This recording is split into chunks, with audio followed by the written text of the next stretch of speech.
నమస్తే welcome to Vihari news. ప్రజలకి నిజాయితీగా సేవ చేయాలని కొంతమందికే ఉంటుంది.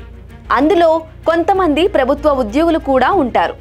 వీరిలో ఎక్కువ పోలీసు ఉద్యోగులే ఉంటారు. ప్రజల సమస్యలపైన పట్టు సాధించిన వీరు ప్రజాసేవ చేయాలని, తమ ఉద్యోగానికి స్వస్తి పలికి చట్టసభల్లో అడుగుపెట్టాలని తహతహలాడుతుంటారు.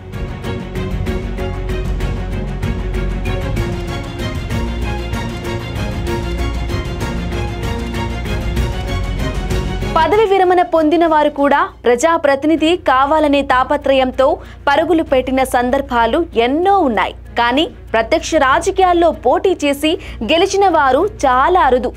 అందులోనూ ఒక రిటైర్డ్ ఐపీఎస్ అధికారి ఎమ్మెల్యేగా గెలుపొందడం అంటే గొప్పగా చెప్పుకోవచ్చు. ఇక వివరాల్లోకి వెళ్తే, వరంగల్ జిల్లా వర్ధన్నపేట ఎమ్మెల్యే కేఆర్ నాగరాజు ఇప్పుడు జనంలో చర్చగా మారాడు.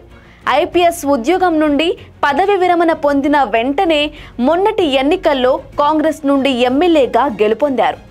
గతంలో నిజామాబాద్ పోలీస్ కమిషనర్గా పదవి విరమణ పొందిన వెంటనే ఖాకీ డ్రెస్ వదిలి ఖద్దర్ చొక్కా వేశారు. రాజకీయాల్లో తనకున్న ఆసక్తితో కాంగ్రెస్ అధిష్టానం వర్ధన్నపేట కాంగ్రెస్ టికెట్ను కేటాయించింది.